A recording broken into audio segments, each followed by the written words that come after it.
Hey kids, it's time to get some SML podcast all up in that.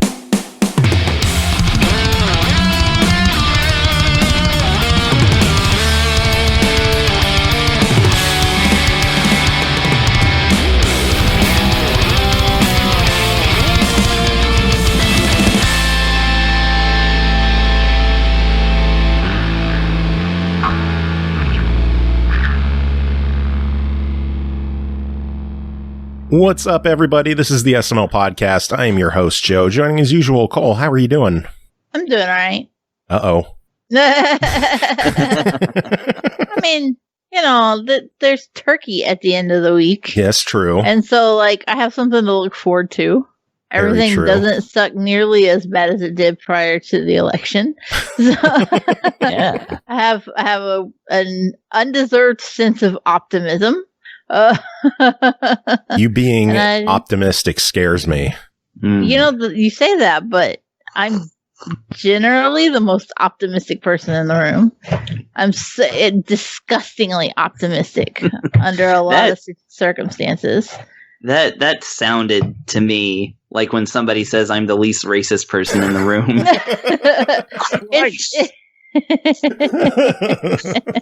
Cold. Not believable. It's just by its very utterance. It is not true. It just sounds full of shit. Like, I'm the most optimistic person here. It really is. Like, I'm sickeningly joyful. It's Tuesday. There's typically several turkeys here on Tuesdays. Gobble, gobble, bitch. But I am looking forward to just indulging my fat side and not having to feel sorry about it. And I don't have to go to my in-laws to do it this year, and I'm even happier. Are you guys doing like whipping up a nice feast at the house by yourselves? Yeah. Usually we will go to my in-laws and I'll also cook here because she doesn't cook enough to feed everybody that comes. My mother-in-law is the kind of person to like buy one of those 5-pound canned hams and heat it up and be like, Merry Christmas, right?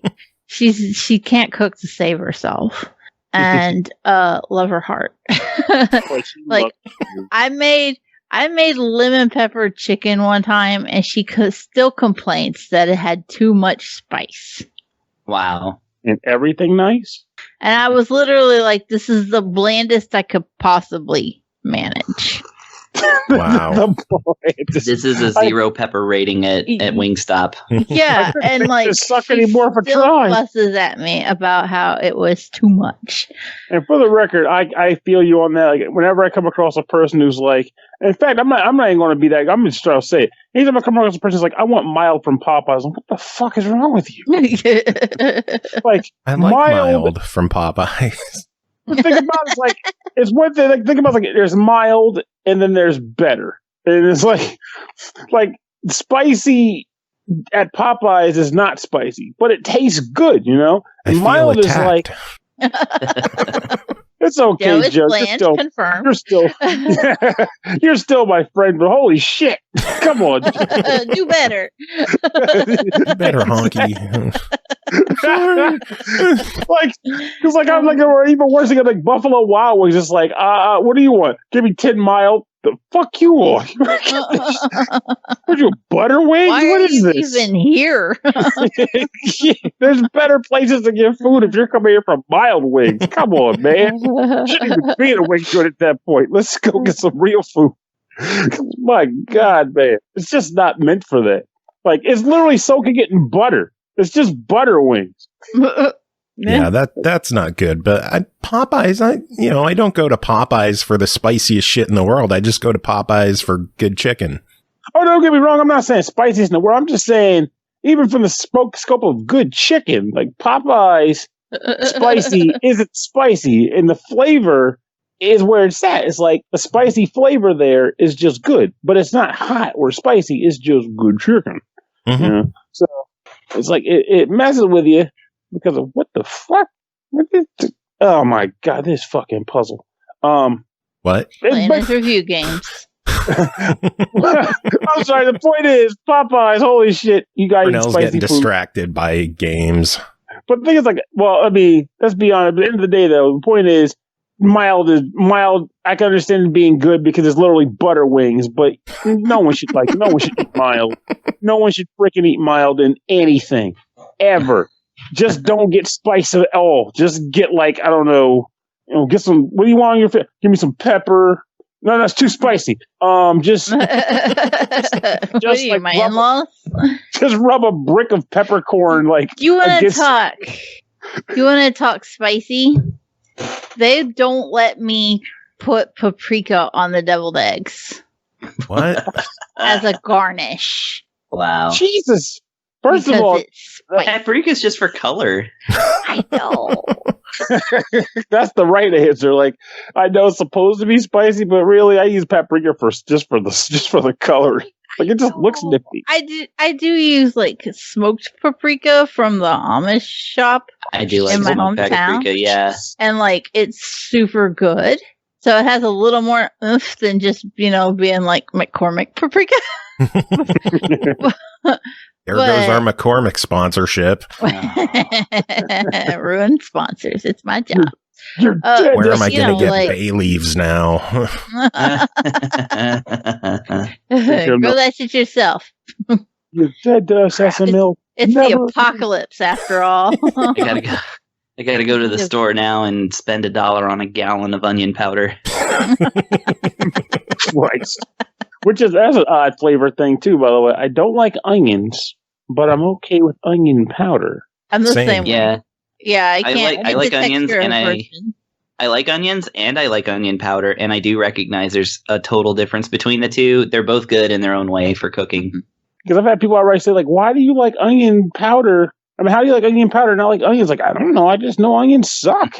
But I onion will- powder is okay. I will even top you there and go beyond onion powder and say that I like dried minced onions.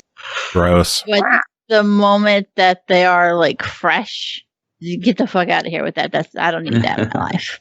I guess I can't outright fault that either. Because I mean, like, what I'll eat? I'll eat like sun-dried tomatoes, but I won't eat tomatoes in any other form. That's I not a like paste. both. Tomatoes are life. But I'm the only person in my house that will eat them. And so then like every year I grow like 4 different types of tomatoes and then I'm drowning in them because I'm the only one that eats them. Yeah. Well, I mean, I guess there's ways you could prepare them to make them tolerable, but I don't know. I'm the anti-tomato man. I like tomatoes. It depends on context, though. Oh, No, I like will tomato cut those- products, but I'm not a fan of raw tomato. I will I don't cut like those bananas fuckers either. open. While we're at it, I don't like bananas either. I like banana candy, What? not bananas. Same, That's Pernell. right. You They're all people are mushy and problematic. They're mushy and shit. No mush nana. Bananas Now, are at last good. I found a friend Right, man. That's That's why, to that's hate why we get bananas with along. me. That's why we get along. Don't think I ain't eating those things. The only things I can think of where it's like people intentionally let them go bad before they cook them. Like, come on. Bananas are just nasty. But then that's the odd part. Actually, I'll eat banana bread, and I'll eat banana flavored like runts. But I'm not eating a whole banana. Not if I can help it Yeah. anyway. I love Fun the fact, but banana flavored food is flavored after a breed of bananas that died out in the 70s. And so it tastes different than the bananas that we actually eat today because it's a different breed of banana. interesting. And the reason it died out is because we duplicate them and clone them so much that so that they're not full of fucking seeds, obviously, so you can eat them, right? And so if a virus or something affects one crop, the banana breed is fucked and it's gone and you have to start over and make another one. Ah. So the aphorism is true. Yes, we have no bananas. Yeah. This has been Horticulture with Cole. And And remember, folks, we have no bananas today. Yeah, that's right. People are listening. What the fuck are these guys on? And the answer I is don't know cocaine. where this show's going today. Cocaine. so video Well, games Yeah, without video games. bananas in them. All jokes aside, we do not support drugs on this show. Drugs are bad. Well, it depends on the drugs. Yeah, I'm drinking caffeine right now. Guys, drugs are bad, remember. We're supposed to be setting a good example for the kids. Listen, kids, pot's not a drug. Actually, well, that's true, so I can't deny that.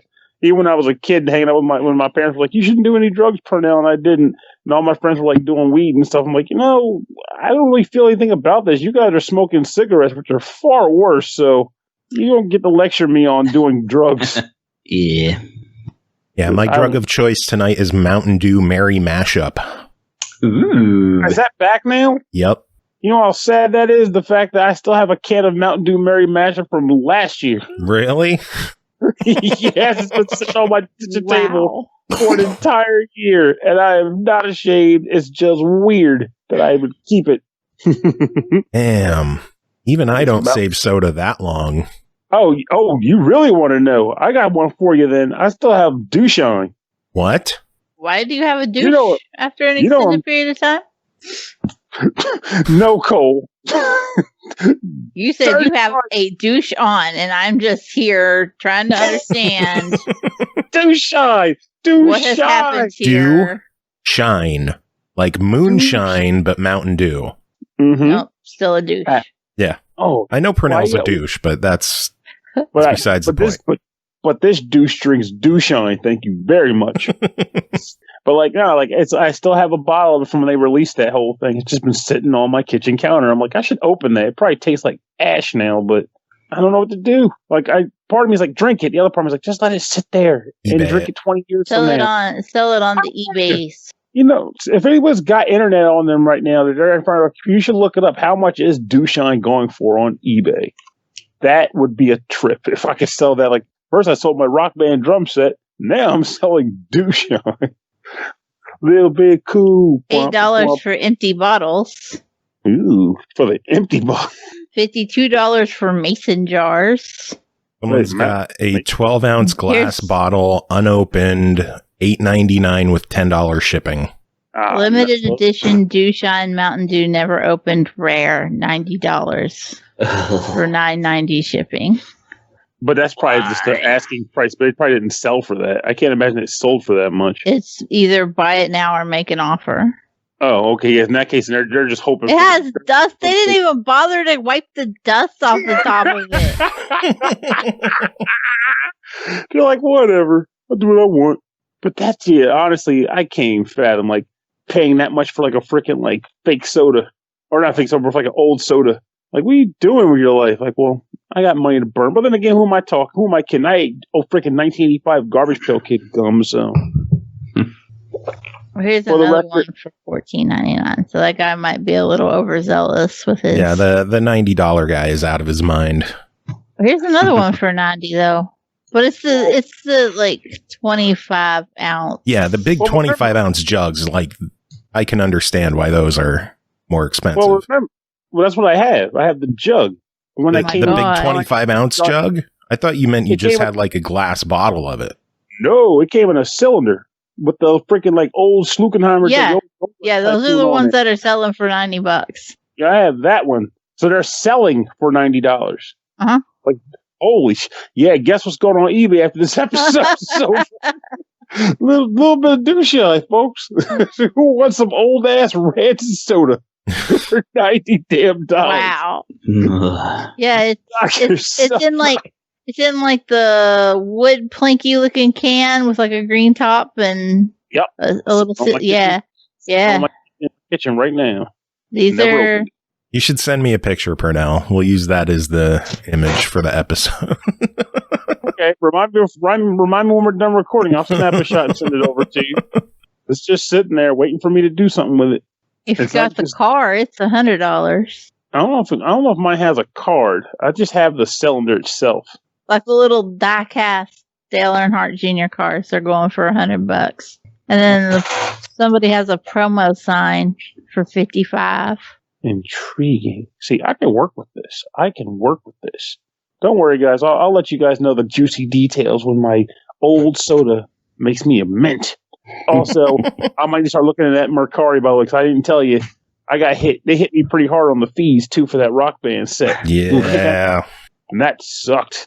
But but originally I was like, I just feel lazy. I just want to get this thing out of the house. It wasn't even about the money at the time. I was like, just get rid of it. And then when I saw how much money I was going to get, I was like, yeah, money. And it was like, no, actually, sir, we got to hit you for the shipping. Which was funny because I actually shipped it myself. I didn't even use the eBay feature to do it, but they got me for shipping. They got me for the PayPal transfer. They got me for like one other thing. It was like for the listing fee. So in the end, I dropped like $100 just to sell the damn thing. Damn. It sucked rump, major rump. So at the end of the episode, you should just like mention that Mercari. So just to tell people, don't be a Pernell. Use Mercari. Remember, kids. Oh man! All right. Well, we got games to talk about. Should we get into this? We have a lot to talk about tonight. You guys ready? Yeah. I'm more like bluey or greeny.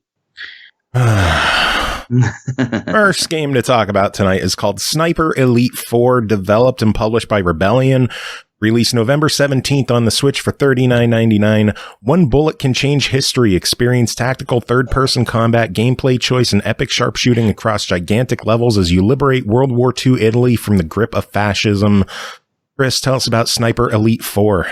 Fascism. I don't know. It's funny to say it in the context of it actually being like the 40s. Like, oh, we're actually talking about the original fascists, those guys in the 40s in Italy. But anyway, yeah, so Sniper Elite 4, well, this is so I hesitate to call it like an army game, right? Because it's a shooting game, but you're the army. You're the guy who is the entire army. What shoots everybody in the world like from a distance, and that's the entire point of it. And so by the way, I have a Wikipedia page pulled up so I can tell you the character's name is Carl Fairburn. I literally tried 3 times to memorize that name, and every time I tabbed out, I forgot it. Wow. So yeah, I know. You and good old Carl are going to be sneaking and sniping your way through through beautiful like Mediterranean seaside towns and things like that for the first bit. So it's basically that you basically disembark and get into like an area, and you just immediately go to work. And usually you have like 3 or 4 objectives, and sometimes those change during the course of a stage. The stages, they weren't kidding, are gigantic, like entire like real size towns basically. And they pepper in all these soldiers and stuff in strategic locations, vehicles, other snipers sometimes, and high ranking officers and whatnot. And you get your targets, but like the regular militia are just kind of walking around there as, dots on your radar. And of course, they're white dots when they have no idea you're there. They're yellow dots when they're looking for you, and they're red dots when they found you.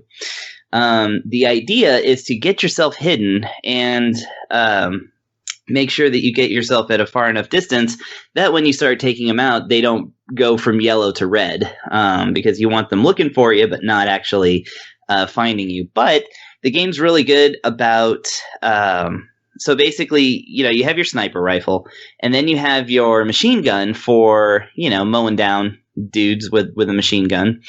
And then you have your pistol. Yeah, as one is wont to do. And then you have like your little service pistol, which I don't know, just for getting headshots with a pistol. I mean, that's all I used it for. Shits and giggles. Yeah, exactly. Shoots and giggles, as it were. And the cool thing is, I don't remember if they did this in Sniper Elite 3, but they were much better at explaining this stuff in 4. They're all mapped to the directional pads. So if you're like, you got your sniper rifle out, but then you're like, oh crap, I didn't see that dot because I was trying to aim, and now the dot's upon me. You can push right on the directional button right, and he just like swaps out the guns real fast, and you can take that guy down. And like, that's the thing that I like about this particular Sniper Elite, is that everything, it feels so much less like, a dangerously realistic, like, oh, we're in, absolutely can't get caught and I'm dead and I have to like start all over and blah blah blah, and things like it keeps you tense, but at the same time everything is so much like smoother in terms of like the game letting you play it the way you want to play it. So like the way that the levels are set up, I like the best way I can describe it is it's like a playground for snipers. It's like there's so much stuff to climb and hide behind and like duck underneath and like aim through, and like again there's houses, so it's not like the desert like how 3 started out was in the desert. It's like a town. You can like take over a house and like snipe people from that, and then like have another escape route, and like you can just kind of make your own little escape routes. You can mark them on the mark things on the map and like follow to specific goals and stuff, or you could just like sneak around until something appears on your radar and then you just shoot it and it's dead. Like you could do whatever you want. And so I took like although I played it on a lower difficulty, there's 5 difficulty modes, one of which is apparently harder than real life, is kind of how they advertise it. How is that harder than real life? In real life, if you get shot, you're dead. That's it. Yeah, that's the 4th difficulty level in this game. The 5th says it's even harder than that. I don't know what that means. I dared not try. But so yeah, even though I kept the difficulty relatively low, I like took my sweet time. I was like sneaking around. I was making sure I had like a clear path to like a place to run away from while the heat died down every time I took a shot. And long story short, and then long again, I clocked the first stage at about 2.5 hours. Wow. So that's what I mean by when I say that these stages are large. And of course you can't just like run in with your machine gun blazing and stuff like that. I mean, you won't get all those sweet rewards and experience points. Now, this is a game that rewards you based on how well you can dispatch foes at a distance. And, it ranges with all 3 kinds of weapons, and you get specific awards, like achievements, basically. Those, and, they come in the form of medals, of course, and those factor into your level. And all of that like goes into accumulating a mastery over your weapon. And as you master weapons, you unlock more stuff. And so you get more stuff, and then you can go in with different stuff. And so and of course, anybody that you kill, you can go and get their weapon if you want. So like there's different weapons you can play around with in the stage, but your loadout is going to be different. And there's also like a ton of weapons and skins and even missions like hidden behind a very large DLC pack. Only one of which is like separated out, and it's a mission wherein you kill Hitler. Nice. So that's nice, yeah. So That's if you're nice, buying yeah. Sniper Elite, if you're buying Sniper Elite 4, just know that you're gonna have to shell out $10 more to kill Hitler, or like $30 for all that other DLC stuff, including the killing Hitler thing. So, which of course is not exactly historically accurate, but they do try. Like they use real like OSS and SOE and like different World War II time like organizations and stuff. So, but mainly, what I love about this game, I like it so much more than 3, because I really love the settings, and I really love the different ways that you can like utilize the stages. And the enemy AI is pretty good. People act a little bit more realistically, not totally realistically, because like any stealth game, they eventually forget that like their friends got shot in the head, and like you do.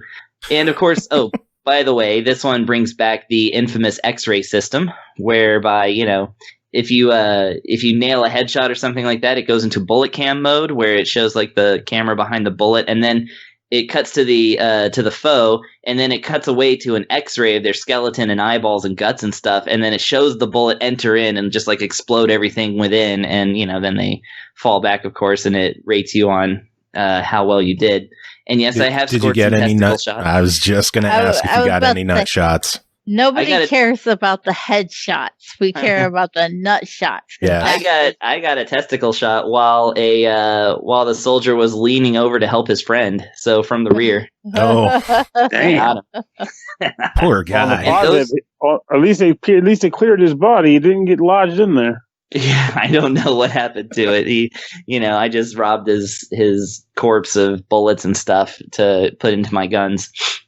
And so yeah, the game is like it kind of almost takes itself seriously, like the story does, but then once you get into it and you like start doing X-ray shots and stuff, it just becomes just this romp. It is so fun. Like I said, it's a playground for shooting people from a distance and stuff. And in Sniper Elite 4, now it has it has online multiplayer, of course, which I think the other one did as well.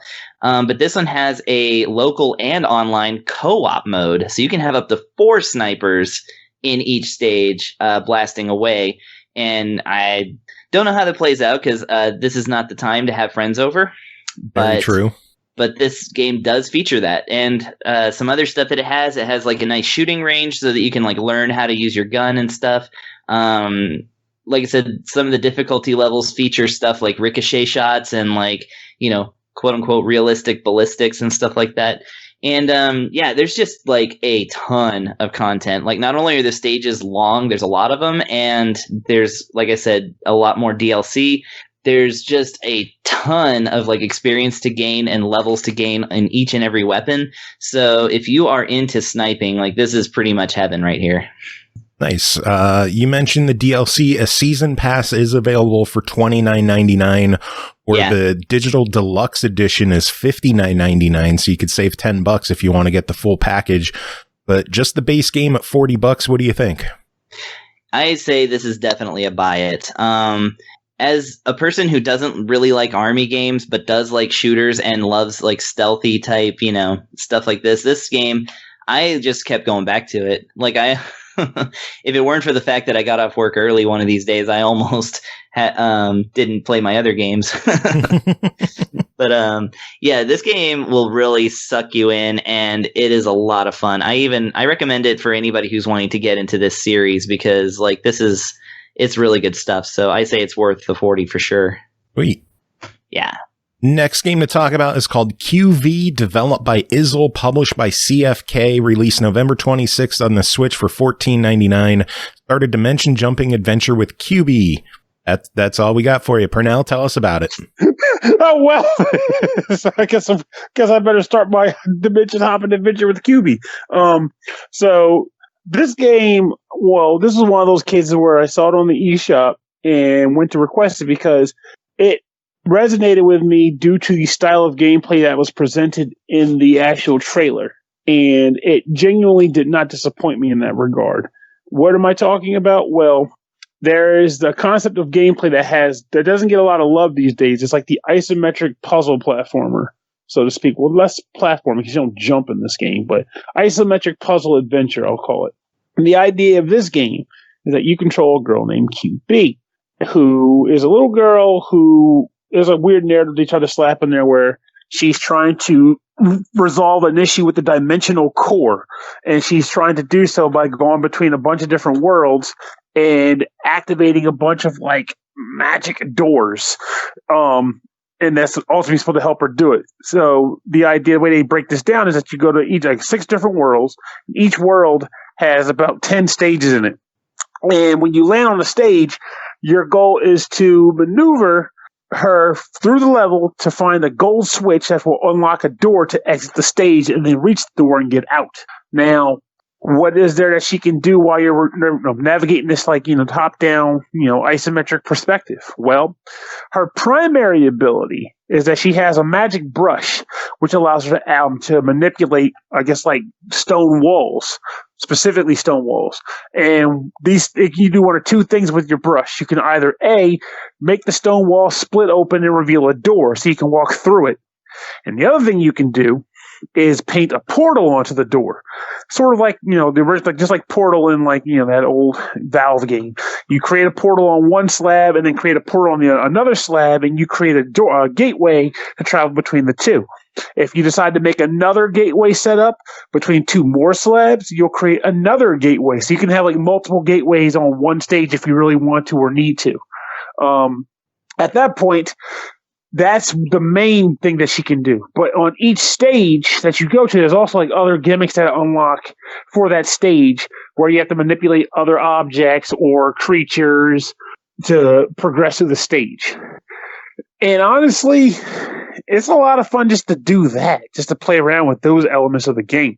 Just trying to get from beginning to end on each level successfully. The music is pretty solid, and there's like a little bit of a collectible in the form of like these, like you get like 3 butterflies per stage you can use to like buy cosmetic upgrades later on. But in addition to like her normal gameplay, there's also like a few other characters you'll meet through the game in the narrative that ultimately end up also becoming playable on certain stages in a way that helps kind of also, further expand the gameplay of the different puzzle stages. Now, one thing I like about this game, well, I guess it can go either way depending on who's playing, is that the levels themselves, unless you just get straight up stumped, are you okay? Mm-hmm. Hello? Oh, you had me scared for a second. Jesus. What happened? Okay. As long as you're okay. Sorry. It's okay. It's okay. Jesus Christ. Did my chair like pop or something? I was like, what? Like, whoa. I'm going to get in my car. I'll see you in 17 hours. So in addition to all that, each level, aside from the 3-item MacGuffin, like I say, each level itself is fairly short unless you generally get stuck. So think of it in the sense like when you open a level up, you might find yourself trying to resolve the method that the game intends for you to utilize to beat the stage. But once you now figure out what it is and try to solve the stage, you can usually get through the level within like a couple of minutes, like 2 to 3 minutes, sometimes even less if you're really good at it. But then another thing I like about the game is that each stage has difficulties. There's easy, medium, hard, and an unlockable difficulty called QV, like the name of the game. But funny enough, when I started playing the game, I like that. Maybe that's what it actually stands for. If it's not, they won't tell us. QV, unlock quite vicious difficulty. But the funny thing about it is like I kind of like accidentally ended up having it set on hard by default, and I just kind of let it go that way because in the end the puzzles were just fun to try to solve. I didn't feel the need to, though. Admittedly, I could see myself going back and doing the normal puzzles too because it's like a remix of the stage in a way. So it really does feel like you're doing 2 different puzzles. So it's not like it's not the sort of thing where it's like, well, if I beat it on hard, there's nothing to be available to me on normal. Because really, again, it's a different layout for the puzzle. So you are technically solving 2 puzzles, which is kind of cool. I honestly found myself really engaged by this game. The music works well for it to keep you kind of relaxed. I like kind of trying to make sense of each new gimmick for the game stage when I reach them. I just like the aspect of the gameplay too. Anything, I only wish she fought instead. Most of the time, like when it's adversaries, she's more like avoiding them. But anyway, at the end of the day, like this has been a style of gameplay that I've always been fond of, like the whole isometric running around concept. The one gripe I even had about it, and that's probably more something for me, is if you have even a modicum of Joy-Con drift, be freaking aware because normally you can't fall off the stages because all the stages are kind of like floating above the sky. But there are certain platforms that are like floating platforms where you kind of stop, you jump on the platform on the one side, and then when the platform floats to you, you walk on top of it, let it float across, you step up. These areas are the primary zones where you can actually fall off the stage and have to get sent back to a last checkpoint if you fall. And frankly, that is annoying as balls because I would Joy-Con drift off those things quite a bit. So if you got Joy-Con drift, you might want to bust out a Pro Controller for this thing because it will annoy the tar out of you when you constantly walk off the platform accidentally because you're trying to finesse your way onto them. But aside from that, I found much to love about this game. It's good. Well, then $15. What do you think? I think it's a solid buy. If you're a fan of puzzle action games, you will get your money's worth and then some. Even like I said, I'd almost even recommend doing the normal puzzles first and then doing the hard, just again to maximize the 2 to 3 puzzles per stage or whatever. Hey, replayability is always good. Damn Skippy. Damn Skippy indeed. Next game is called In Celebration of Violence, developed by Julian Edison, published by Dolores Entertainment, released November 24th on PS4, 26th on the Switch for $12.99. A fantasy action roguelike of exploration and murder. Live, kill, die, improve, live again. I'm going to assume it then leads to kill again and die again. You'd think so, but actually everybody just like sits down to tea and talks it out. Huh. That's an interesting twist. Yes, but it doesn't exist. I made it up. Oh, I'm guessing instead there's violence. Yes, now you're there. Got it. Okay.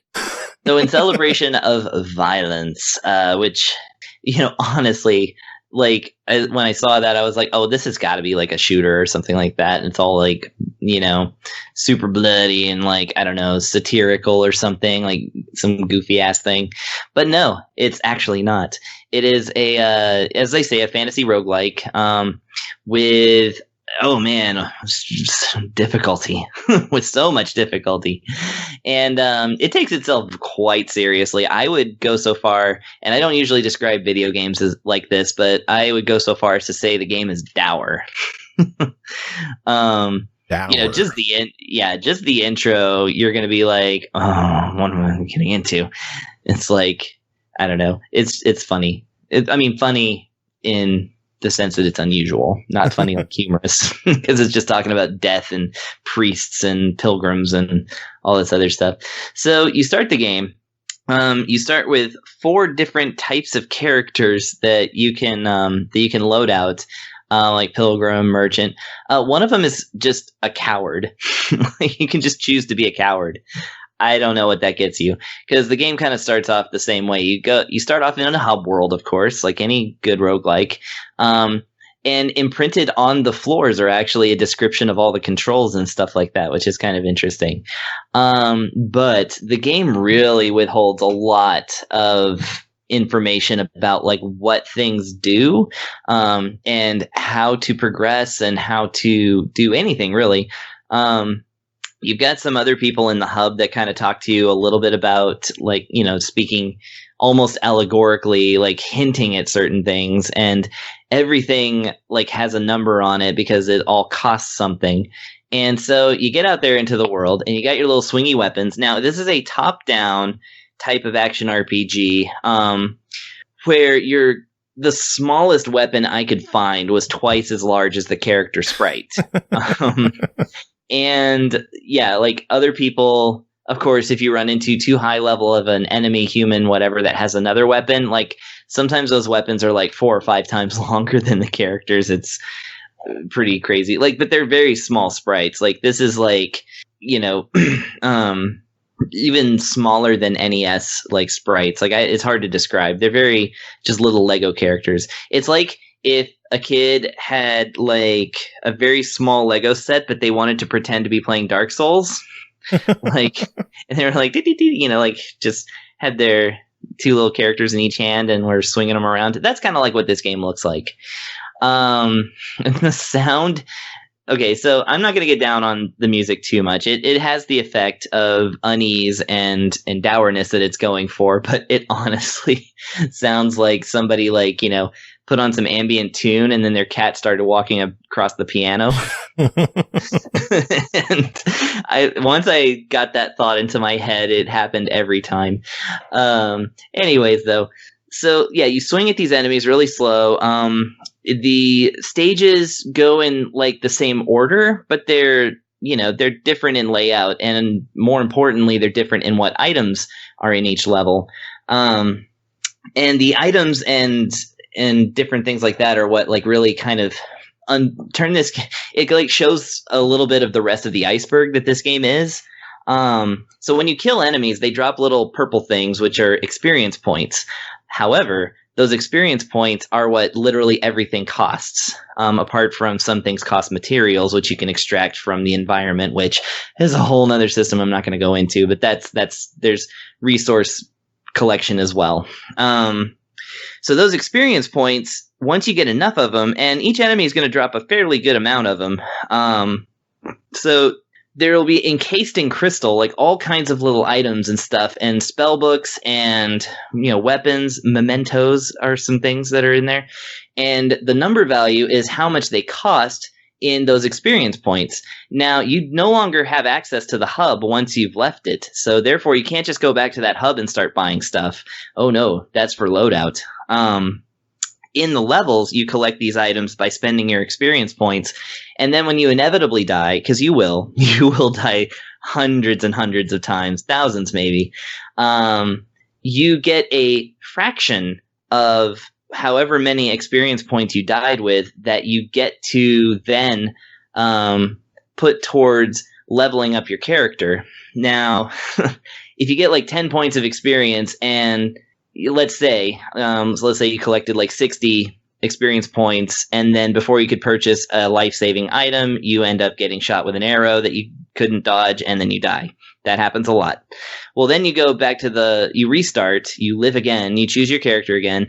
By the way, the character selection, even though these are little tiny Lego people, you can choose, I think, up to 5 gender representations, like 20 skin colors, and like every kind of hair color, including bald. Wow. So like there's a lot that you can do to customize your character that's about 20 pixels, total. So yeah, I'm looking at screenshots. These are tiny little characters. Yeah. But you can make that character exactly your identity. So, exactly the kind of person that you are is what you can make your character. So that's kind of cool.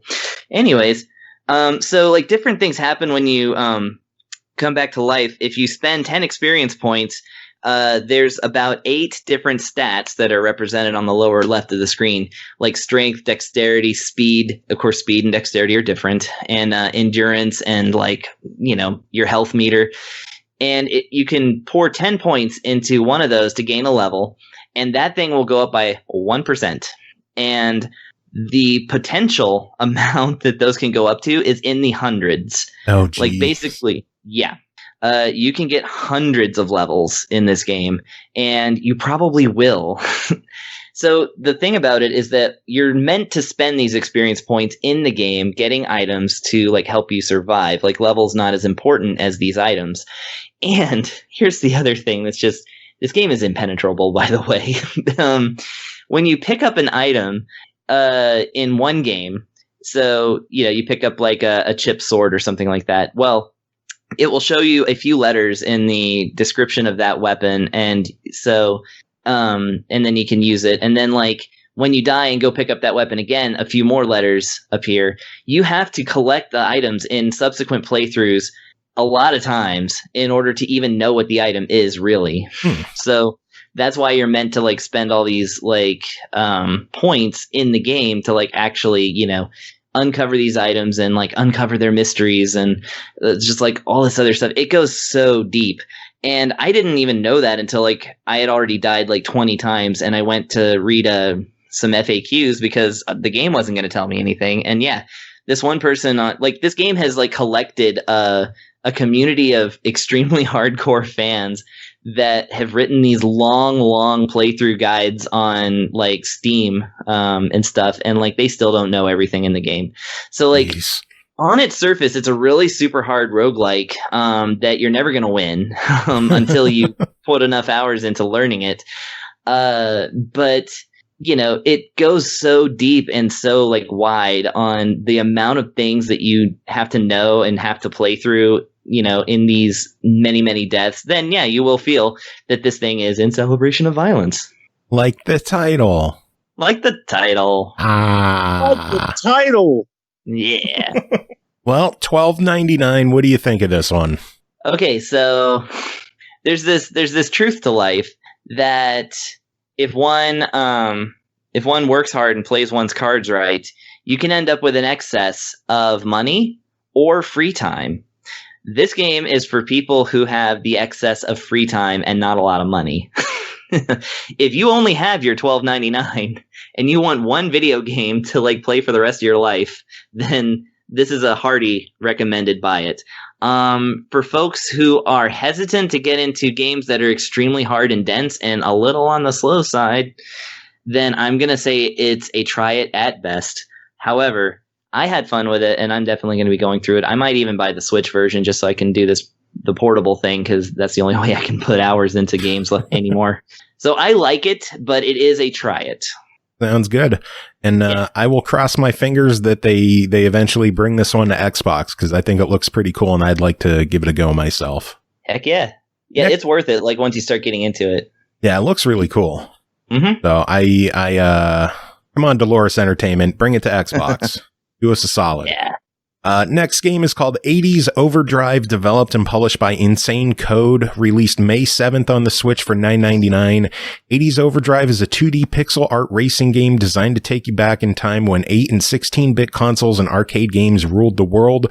Compete against opponents in career mode to unlock new races, buy new cars, upgrade them with state-of-the-art technologies, try your skill in the time attack mode and see how far you can get in this race against the clock. Create your own tracks with the built-in track generator and easily share them with your friends. Pernell, is there anything left to say? Because I think I just said everything about the game. I honestly really feel like you did. So the best way to line this guy up is to say that it is designed with what I believe to have been the classic game Outrun in mind. You drive your car from the exact same perspective in every way. So the general concept of the game, the general idea for the game is there's two modes. There's time attack mode and there's career mode. In career mode, you essentially are given a series of maps or races. There's a fair number of races on here. I didn't sit down and count every star on here, but I'm going to guess there's like at least 25 to 30 races. And the idea is that you choose a race to do it. Now, when you choose a race, they come in a variety of different classifications, like the length of the race, the number of, the length of the race, the number of lanes that could exist on the highway itself, the quantity of traffic, the aggressiveness of your opponents, and if the police are going to show up. Now, when you pick a course, you have to pay a fee to enter the race itself. So essentially the idea behind that is that every race comes at a cost. So you don't want to just start entering races and losing constantly, because if you do, you'll go broke and there goes your career. So once you've done that, you then have to choose your car, which you want to use to race in the actual race. And initially you have to pay for the car. Like you have to buy your first car, and there's like a few that you can choose from, and they're all like basically knockoff names of cars from the 80s or whatnot. So you basically go in, you buy a car, and they have three different stats. Engine, which I assume is for like max speed. Steering is for how well you do on the curves, and bumpers for collision related damage. Like, if you bump into cars, does it stop your car? Do you kind of keep going? And so on and so forth. So you buy a car. You can also purchase like nitro boosts. And you know what? Anyone who's played a game and I think this knows what a damn nitro boost is. You can buy a nitro boost. You can buy some basically fuel for your car, because other ways that you try to keep you from just like blitzing the game is that as you drive on races, you use gasoline. And eventually you're going to get to the point where if you don't buy gas to refill your car, you'll run out of gas during a race, which will probably cost you money for a tow or something. I don't know, because guess what? Just like in real life, I'm not going to run out of freaking gas on the highway. So there's that. And then there's also damage. So in a lot of racing games like this, you kind of are able to just like when you come across another car, you might just slam into them, just kind of rebound off of it for the turn or whatever, or just like, get out of my way, I want to win this race. Well, in this game, when you collide with other cars, whether it be your opponents or just general traffic, you do damage to your car. And you want to ultimately keep it repaired and up to speed, because, well, I don't know what happens if you let your car go out of shape, because, again, just like in real life, I'm not going to let my car get beat to shit without repairing it. So you pay cost to repair your car. So you essentially run these races, win races to get money, to buy new cars, and then upgrade your stats on the car to unlock new races and do those and just watch and rinse repeat the cycle. Time attack plays more like Outrun to the letter, though, where it's an endless race and you are trying to last as long as possible and beat a clock. If you run out of time, the mode is over. As you progress through the stages, every time you get to a certain point in the stage, you are given the choice of 2 routes you can take, which will continue your pursuit of, traffic insanity. You can get time bonuses by sort of like, what's that? I guess, what do they call it in like in shmups where you kind of rub paint? I guess that is what it is, rubbing paint. Trading paint. Trading paint. There you go. You'll get time bonuses for what's essentially trading paint in this game, which is being as close to the car as possible without actually colliding with it and driving past it. So for the most part, the entire concept of the game is playing Outrun in 2 different modes. And honestly, I don't think there's anything wrong with that. Outrun is a classic for a reason. This game wanted to kind of jump on that a little bit, but with some 80s, flair. From the graphics down to the really nice soundtrack, there's like 18 different tunes you can choose from. You can select them anytime you want while driving just by hitting the radio dial buttons. And honestly, the music in the game is very solid as well. It does what it set out to do, and I honestly did find it enjoyable. The only downside to it, I think, is that just like Outrun, it can get old, because if you remember how Outrun worked, I mean, once you got tired of just like hitting checkpoints and dodging traffic, that was literally the entire game. Just how far can you get? That was Outrun. This game is like that too. There is the idea of, buying the cars and upgrading the cars and all that. But at the end of the day, you really are just driving down a road with a different background, and just doing that over and over again and getting cars that drive faster to do the exact same thing. No. Which again, nothing wrong with that because it's designed to be a classic style game. Just want to get that footprint out there so no one gets in this thing expecting like unlock like new rivals and mess. So one thing I should mention also is that there is like a bit of a mission structure that sometimes comes up in career mode where you might get a submission before starting a race where you might be asked to collide with a specific racer multiple times or something, or out to beat a specific racer sometimes. And if you complete the mission, you get extra money to go towards upgrading your car and such. So that's the other thing in the game. But again, for the most part, that is what you get. As far as the game goes, I guess rating-wise, I guess I'd give it more of a try it concept because, again, you have to be coming to this with the idea of mind of it being a classic-style game without a ton of depth. You just want to boot this up, drive your car down the highway for a little bit, unlock the car, turn it off, come back later, maybe do it again until you get tired of it, wash and repeat. But I want to say, I'm just saying try because I want somebody to buy the game and pick it up and be like, oh, well, shit, yeah. I'm ready to drive. And it's like, where's the rest of it? Oh, I freaking warned you. You should have listened to me. So that's my version. I'm sticking to it. Sounds good. Or does it? It does. It better. It should. I'm just curious if you're going to keep going or not. I should have. Damn it. I let a good opportunity go to waste. Oh, man. All right. Next game is called Psycho Wolf, developed by HYDRAGON, published by Ultimate Games. It released November 20th on Steam for $7.99. Psycho Wolf is an indie stealth game which draws inspiration for its unique graphics from the first 3D games of the mid-90s. Gameplay itself is the evolution of the best mechanics encountered in modern games. Chris, what does that mean? I forgot about that description. No, it's not that at all. Okay, so let's talk about Psycho Wolf. Because, man, I put hours into this thing just to try and figure it out. So, the story is that you're a wolf who, I guess, fooled a bunch of critters into purchasing metal bars that were painted gold for money, which I don't know what the money's for, really. And they found out, and they put him in jail. And so he apparently spent so long in jail that he ate the metal bars that they, I guess, locked up with him.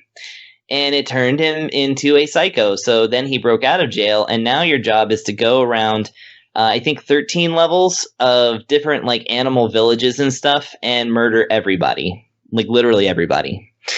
So the way that the game is like kind of presented is it's like a kind of it's sprites on polygons. So like, you know, it looks very paper cutouty, which I don't know where that was in the mid 90s apart from that's like how everything looked. But this has that intentional look. Like, you know, it's intentionally a very cartoony game. So yeah, you pick up like an emergency axe, like that kind of red axe with the white tip. I forget what those are supposed to be called.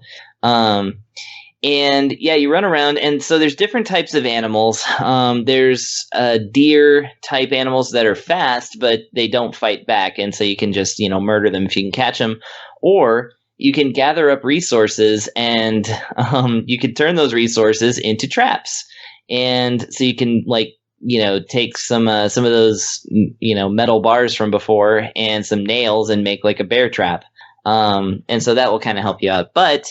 As I found out, 100% of the kills can just be done by running up to the animal and hitting it with an axe. So once they fall over and they're dead, the game has letters over them that say "bag him," and this is where I got very confused because, okay, you can make bags. That's one of the many items you can craft, and if you use that bag on an animal. That animal's now in a bag and on your shoulder, and now you're moving extremely slow, and there's no way to get rid of the animal. It hinders you until you die or leave the stage. So I tried dumping it in the river. I tried going up to different things. The game doesn't tell you. So instead of ever doing that, I just kept hacking them with the axe once they were dead, and of course their body parts fall off. But it's not very gory. It's just because they're cartoons, where it's two legs drawn onto a body, paper cutout style, the legs just kind of come off. And it's like murdering puppets, really. And all of this makes a meter go up. It's a yellow number. It doesn't say what it is. It's just a yellow number. And the more you hit an enemy, even after it's dead, the more that number goes up. But every time you swing your weapon, it goes down by 1. So if you hit somebody, it goes up by 3. If you just swing it, it goes down by 1. So the number is just constantly changing, and you're trying to keep ahead of it. And what that number does is it allows you to unlock stages past stage 2. So yeah, you're running around murdering animals. 2 of them can fight back. Well, in later levels, the enemy types change, but they more or less all do the same things. There's the bear type enemies that can kill you in 2 punches, and then there's a ram type enemy that kind of runs after you and tries to gore you, but they're usually, you can just walk to the side and then hack them with the axe and then it's fine.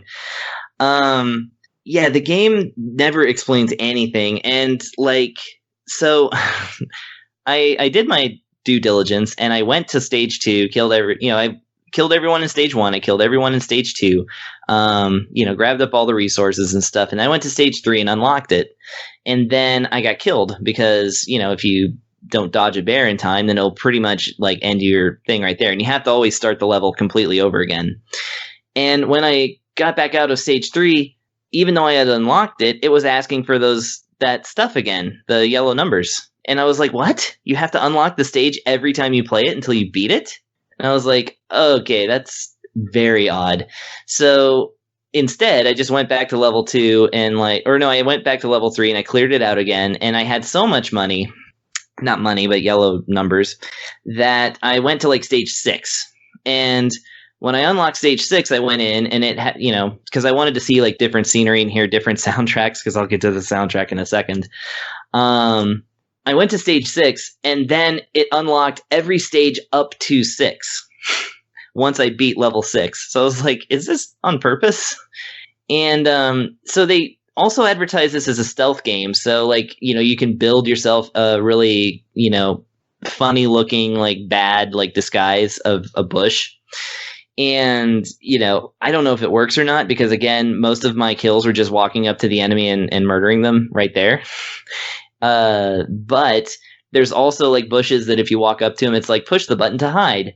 And so I pushed the button to hide. The very first time I did that, it literally took me out of the game into white space, into the void. And I had to restart the stage. And I was like, well, I sure am hidden. They kicked me out of the game. And that was those couple of things are anecdotal, points to a larger point that this game is mostly broken. As you fight enemies, the basic way that you know that an enemy is alive or dead from a distance is that it'll say bag him if they're dead and you haven't chopped them up or bagged them yet. And if they're alive, it'll say 2 hits, or it'll say 1 hit or 4 hits. that number changes randomly. And it's always wrong. So like a 1-hit enemy usually takes 2 hits. A 2-hit enemy usually takes 1 hit. A 4-hit enemy usually takes 2 hits.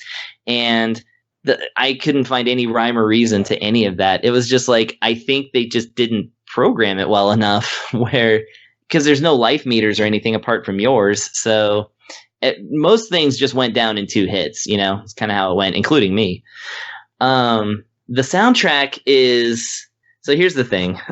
They credited the creator of the game, I think, with the soundtrack, but also Creative Commons. So I think the soundtrack was just purchased from a site that just had music. And that would make sense because the music is very incongruous. Like when you're going through the first several stages, then it's this peppy bluegrass type song, which is, I suppose, meant to be a joke. And then like in the stage 6 and onwards, I think it's like a funky kind of song that's, I couldn't quite place the genre. The music would play for 1 minute and then completely stop, and 5 seconds later would start up again, a different loop. So it's just like somebody just like hit the back button on the CD player. Wow. And the thing is, each song was 1 minute long. The stages tended to take about 20 to 30 minutes to complete. Oh, no. Yes. So I had to hear the same song just by itself, that many times. And it's just one of those things where it's like, I was like, I get this game, but I kind of wonder who it's for. Like, I get that they're trying to go for humor, but it's not really humorous. It's just, you just run around and kill things. There's no jokes. I get that it's perhaps meant to indulge like a violent, fantasy, which, a lot of games are like that. That's all right. But it's not that violent. It's just like a little spray of red, and then, the enemy puppet falls apart, and, that's it. Keep repeating. And it was just like the whole time, the only thing that like really kept me going and interested is to see how many other different ways the game could be broken, or trying to learn like what the game wants me to do with, for instance, money. I still don't know. You can collect cash all throughout the stages, and there's nothing, like no shop to be pointed at, and no like shops in the levels. Like there's plenty of houses, but that you just go in there and find more money. It's like, what's this for? And the game sure ain't telling. So yeah, it was an interesting one. And so $8 on it. What do you think of it? Again, I can't figure out who this game is for, and it's mostly broken, so I'm just going to give it a deny it. If they fix some problems and maybe put an instruction page up there somewhere, then I would upgrade it to a try it. But there were precious few high points to this one, so I can't recommend it to most people. Hey, they can't all be winners. That's true. Next game to talk about is called Out of Space, developed by Behold Studios, published by Plug-in Digital, released November 25th on Xbox One for $9.99. You and your friends are about to move into a house in space where you will have to deal with a deadly alien infestation and face the challenges of building a sustainable spaceship, all to make your new place feel as cozy as home. Cole, tell us about Out of Space. That summary is basically the whole game in a nutshell. Okay. Like that's the long and short of it. If you've ever played Overcooked and been like, this is too frantic and has too many options, and I just want to clear out aliens in space instead, like cleaning my house style of clearing out aliens, then Out of Space is going to be for you. Because that's pretty much the entirety of the game. You have a little spaceship divided up into rooms, and basically it boils down to the strategy of clearing out the aliens and the goo and trying to make it a livable space. When you start in a space, you'll have a couple of boxes. Each room will have, not each room. Some rooms will not have this, but 95% of them do. We'll have like an electrical node where you can put a battery, and then there will be nodes coming off of that battery that you can put things that require electric. So if you have a TV, for example, you can put on one of the battery nodes and it will be powered, and the TV will give you ads so that you can see when things are on sale in the store. Or you may get an exercise bike, which you can sit on and generate money. This whole time, anytime you're doing anything that isn't clearing out purple alien goo and purple aliens, that means those little motherfuckers are taking over the rest of the house. And I say those little motherfuckers because you can play this couch co-op, you can play it up to 4 people, but you can also play it alone. And if you are playing out of space alone, I'm sorry. The game is fucking hard. I didn't think it was going to be like Overcooked levels of hard, because Overcooked is hard because it requires you to play. I don't feel bad comparing this to Overcooked, by the way. There's even an achievement that references it, so it's kind of, they know. Like Overcooked requires you, when you're playing alone, to still control 2 different characters, one with each side of the controller, right? You're on your own in out of space when you are playing by yourself, and it would be fine, except for you are constantly dropping things to pick up something. You can only carry 1 item at a time. So you need to grow a pumpkin farm so that you have food, because your character gets hungry. Your character gets tired. You need a place to sleep, or if you don't have a place to sleep, this is one of my big pet peeves. If you don't have a place to sleep, you can't go to sleep until the character just passes out from exhaustion. And if the character just passes out from exhaustion, you have no choice but to wait until it wakes up on its own.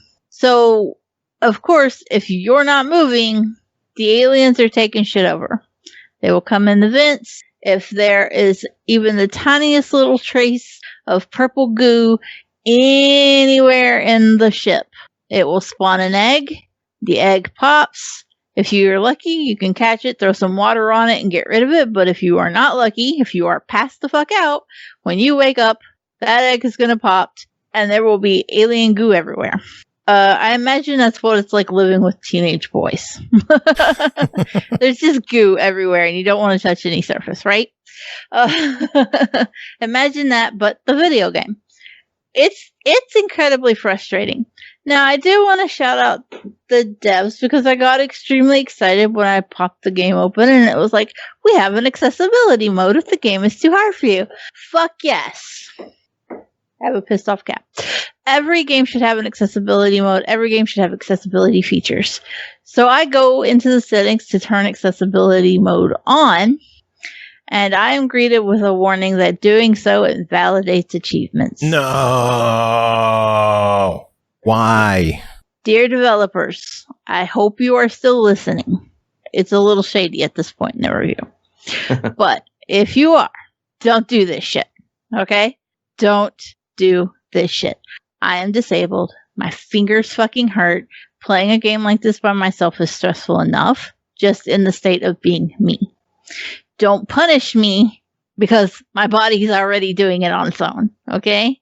It's literally saying that, like, you haven't achieved anything, or you're incapable of achieving something. You're incapable. Even if you are capable of doing it by yourself, the moment you hit that button, it's literally like, here's a wall.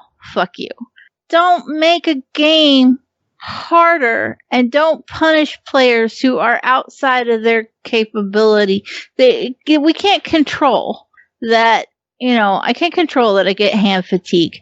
I can't control that, some days I have brain fog and I can't remember, oh shit, there was a little tiny puddle of goo on the other side of the screen that I can't see anymore. Don't punish me for that by saying that I'm not capable of completing the game like everybody else. That's a huge pet peeve for me. I will always rip on that. I hope they listen to it. I hope they change their mind on it, because that's unacceptable for me. Now, the game is meant to be played multiplayer. Thankfully, despite our current situation, which does not lend itself to having friends come over. If you're by yourself, you're doubly fucked, right? Because everybody should be locked the fuck down and not have friends over right now. But if you have built-in multiplayer team like I have, you're a little better off. So I did play multiplayer with the kids, couch co-op. I'd love to see. I always think that these kind of games are better off with online multiplayer, but it is what it is. I know it's not just a switch that you can flip. But for couch co-op, it was far more viable to play the game because I wasn't trying to manage everything by myself, and I was able to say, okay, you know, when we were getting ready to open a door to a large room, we knew there would be quite a few enemies inside. One of us could take the broom, which is how you attack the enemies. You can only hit the enemies if you've got the mop and can whack them. Mop or broom? It's technically a mop, I guess, but I kept calling it a broom, and I'm still going to keep calling it a broom. I'll probably use it interchangeably. It looks very generic. We're not at the height of realism here, okay? It's not like Cyberpunk where you're like, okay, that is a straw broom in the corner under a neon sign. It could go either way. It could be either or. It cleans up the goo. That's the important part. One of us would be armed with a cleaning device, and the other would have the bucket of water. And then the third, whichever other kid was playing with me in number one, it kind of alternated, would open the door, and then one would throw the bucket of water in, and the other would just go and swing in with the mop, right? And that would be a really viable way to clear it out. You can also get a dog, by the way, and the dog will attack the aliens for you, and that's fucking fantastic. But you have to keep up with food, right? Remember where I said that earlier? The only thing that you can grow for food is pumpkins, and just like everything else that requires you to maintain it perfectly, you gotta keep them pumpkins watered. And if you got a dog, you gotta feed that motherfucker pumpkins. And you cannot leave a bucket of water sitting around if you have a dog, because it'll drink it. You can fuck your whole strategy up if your dog is thirsty. It's really creative, the different ways that they've thought to throw wrenches into your game. You have different options for small, medium, or large ships. The more you small, play, medium, large. Yeah. the more that you play, the different enemy types that you can unlock, and then it makes the game even harder, and then you'll be punished for accessibility mode. But that's beside the point. You know, they've really thought it out. They've created a fully fleshed out game with a really cool premise, and it can be a lot of fun to play local co-op. It's just that I wish they hadn't shit on the accessibility feature. Yeah, that's a bummer. If you're going to have accessibility features in a game, don't invalidate the achievements. That's stupid. That's negates a no. the whole Don't purpose. do that shit. So overall, $10 on this one. What do you think of it? At $10, I want to be inclined to say it's an easy buy it, but you do have to take the accessibility thing into consideration, and I wouldn't fault anybody for, being disappointed. That hell I was. Gameplay's great, but yeah, they could definitely work on that aspect. So, I'm gonna go with a buy it, but just if you have issues like I do and you need accessibility features, keep that in mind. Cool. All right, next game is Micetopia, developed by Ninja Rabbit Studios, published by Ratalaika Games, released November 20th on Xbox One, Switch, and PS4 for $4.99. Welcome to the medieval magical kingdom of Micetopia, where mice live freely in an idyllic country village. Unfortunately, as the story begins, forces of evil have taken away all of the mice except for one elder remaining. Can you become the hero of Micetopia and save your villagers from the dark minions? Chris, tell us about Micetopia. Okay, so Micetopia is so it's basically, it's a Metroidvania. I mean, in every sense of the word. It basically, side-scrolling, exploration, and platformer. Whenever you want to fight an enemy, you swing a sword at them. And this one is a little interesting, not in the sense of how much it kind of strips away from the genre in order to, I guess, maintain simplicity. For one, I don't really know that there's a way to restore your health other than getting health pickups. So like, and the cool thing is like, the graphics are really nice sprite-based pixel graphics, really, really good looking actually, considering how cheap this game is. And I really like that your character portrait is shown in the upper left corner with like a little, it's kind of like a vine coming out with little flower buds, and those flower buds are your health. And so if you, if you get hit, then one of the flowers falls, and like, I don't know, it's a nice touch. Artistically, this game is great. But yeah, so like there's no menu in the game. Like there's none. So that's one thing already. Like there's no like item management or items. Like but so you go through these caves, which, well, the first series of like stages are, well, the first area, let's say, is a cave. And you go through it. Each room has like, some enemies of a few different types. Like there's about 3 different types, I think, in the cave level, which is a crab that looks just like these crystals that are in the background. So you might run into them if you're going too fast because you didn't quite see that there's actually a crab under that thing. And then there's like bats, which are very annoying, and like little kobold type lizard warrior things that run at you with a sword. And yeah, basically it's just like going from room to room. You collect them on your map, which they're just shown. Each room is just shown as a rectangle on a map. So the map tells you nothing other than here's where you've already been and here's where there's still an open door. And you just walk around until you can't open any doors anymore. And then you go find like what boss or secret room is like, contains another villager that goes in the village, or like another like item that you can get. There's also secret levels that are not secret. You just walk into the room and there's a little swirly thing and you jump into it. And that takes you to like a little, like a 1 or 2 room, like sub level that, they generally aren't any more challenging than the regular game. So I'm not quite sure why they're there. But if you get through it, then you get a piece of the fountain, which you're trying to get all 10 pieces of the fountain so that it restores. And I assume you get something at that point. The fountain in town. So you're saving people and pieces of a fountain. And so like I said, going back to the life thing, so in each room there's like several pots that you break open, and they either drop green blocks, which are the currency of the game, that you can't spend yet because you have to rescue the people who will allow you to spend money, or it will drop a heart if you've lost one. And that's the way that you stay alive in this dungeon, because if you get hit 3 times, then it just sends you back to town, and then you have to retrace your steps. Fortunately, you don't lose anything for dying. It just brings you back to town. And in fact, in different stages, there are portals that will take you back to town, and so those kind of work as like kind of checkpoints. And yeah, so it's just going around and like saving people and stuff. And once you save like the different mice that live in town, they'll either do something like, of course you save the blacksmith, whose name is Mr. Smith, and he'll upgrade your sword and he'll give you a bow for free. And so now you have a bow as well as a sword, and the bow shoots in a straight line, only left or right. So it's kind of just like the sword, but more distance. And but it of course helps you get through different stages. If you shoot through a flame and hit a spider web with it, you can't get through the spider web. And if you hit it with that flaming arrow, then it burns up and then you can go through it.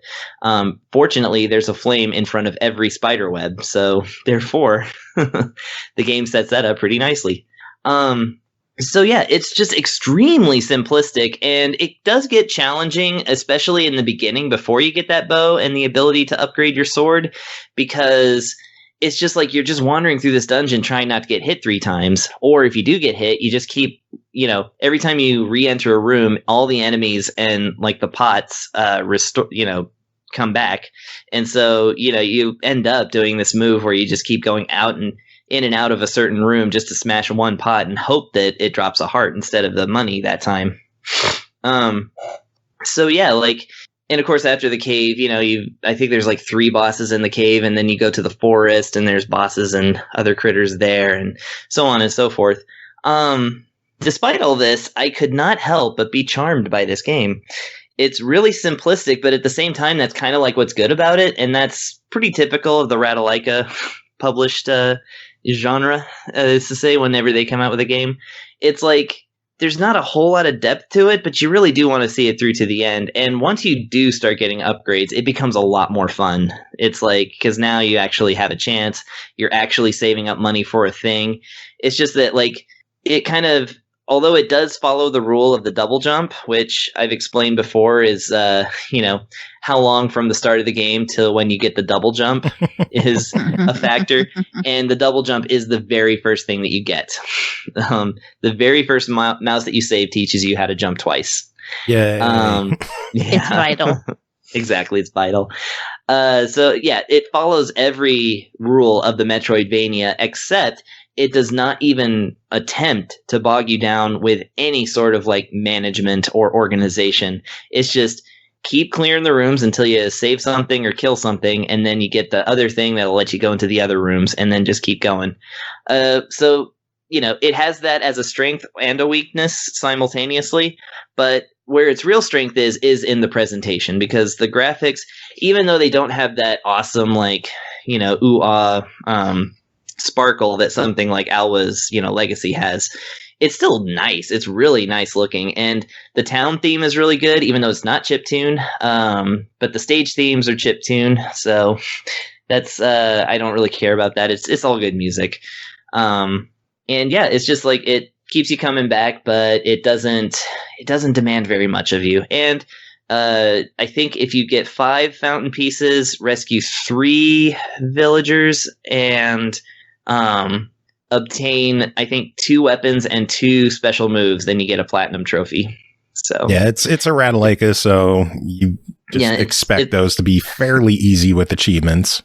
Yeah, it's not hard achievements. They're things that you're gonna get in a normal playthrough, and probably about the halfway point of the game, which is a couple hours, I guess.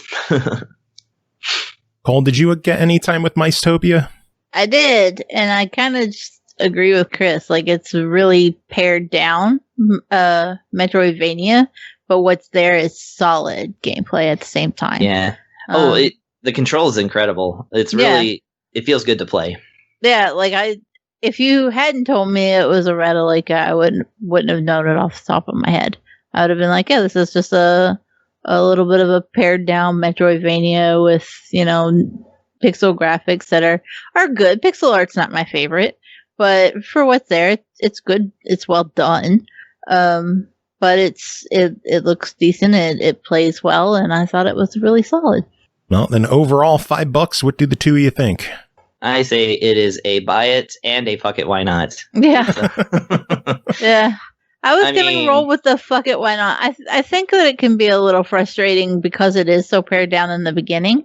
But once you power through it and start to actually find upgrades and stuff, it changes and it's more manageable. Yeah, the one rule of a good Metroidvania that it doesn't follow is that a good Metroidvania keeps you anticipating what you're going to get next. Mm-hmm. It always has a point like that is especially crucial in the beginning, where you're like, that something that you're going to get something that's really obviously going to help you. But like in this game, I was like, am I ever going to spend these freaking green rocks that I've collected hundreds of? Yeah.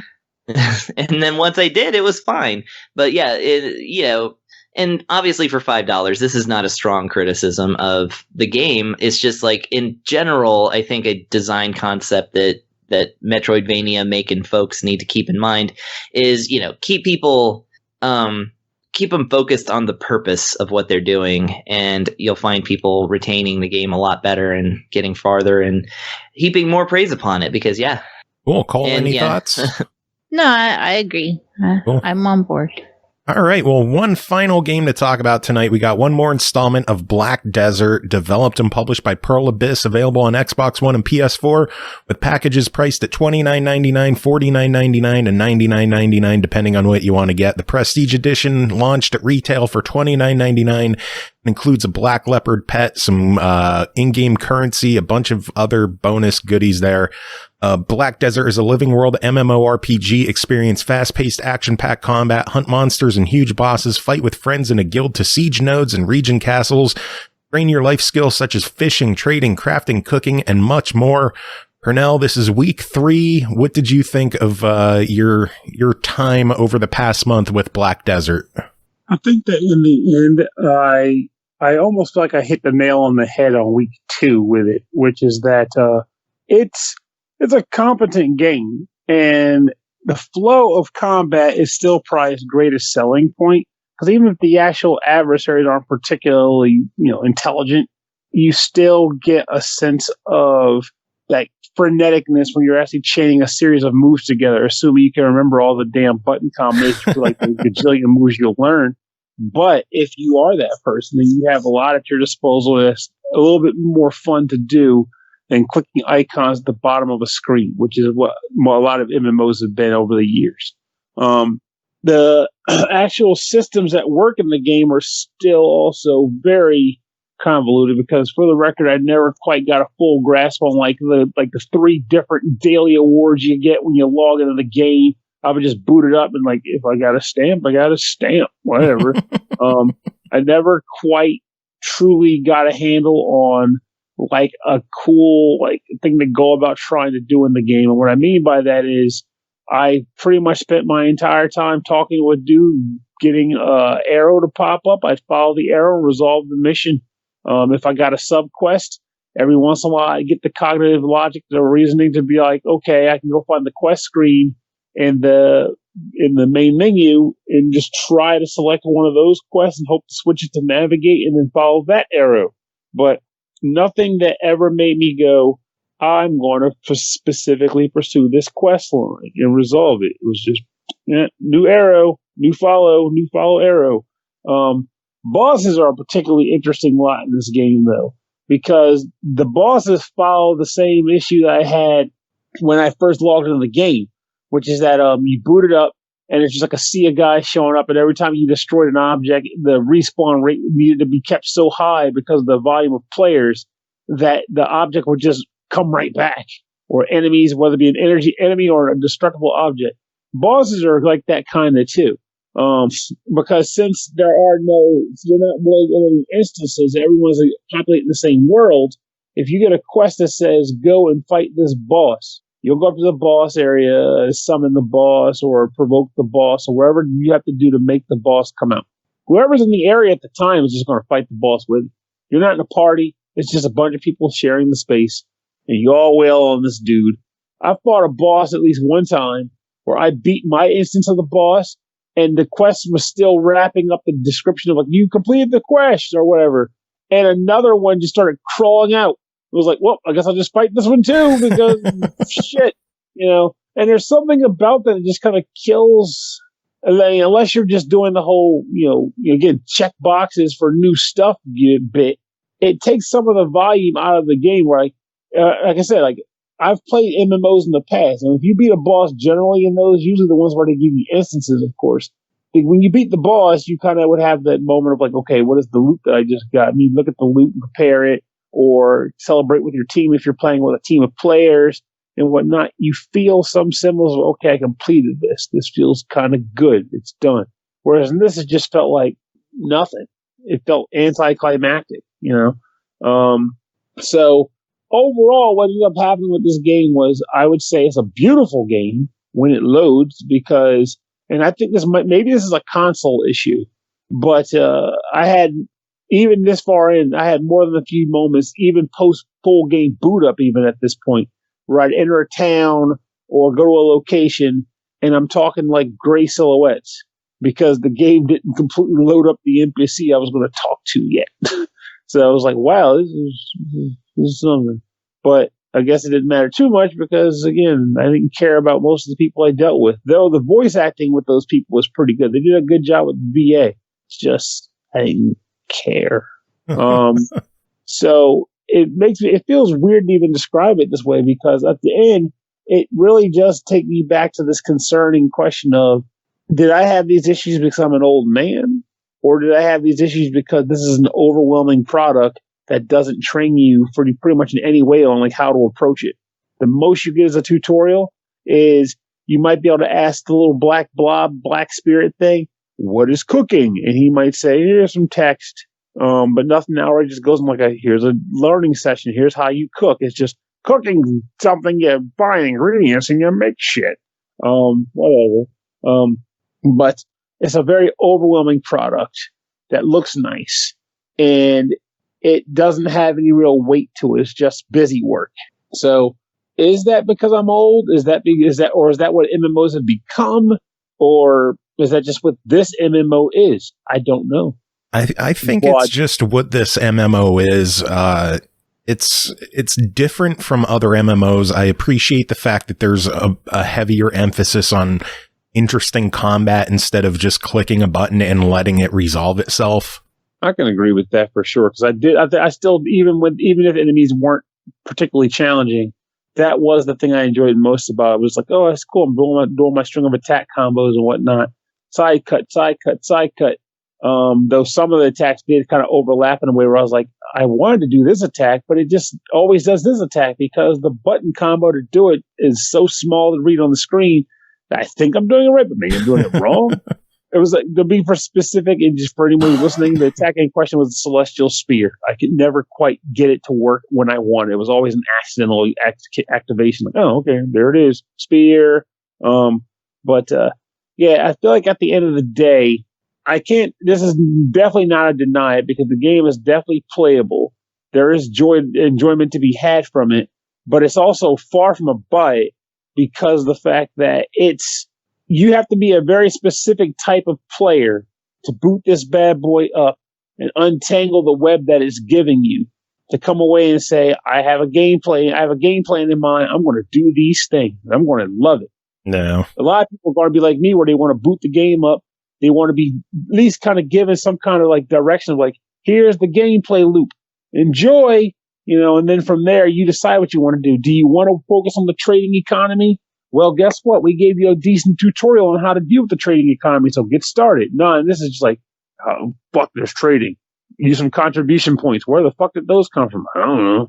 Yeah, I got 2 of them, It reminds me a lot of my initial time playing Final Fantasy XI, where it just drops you in and lets you go.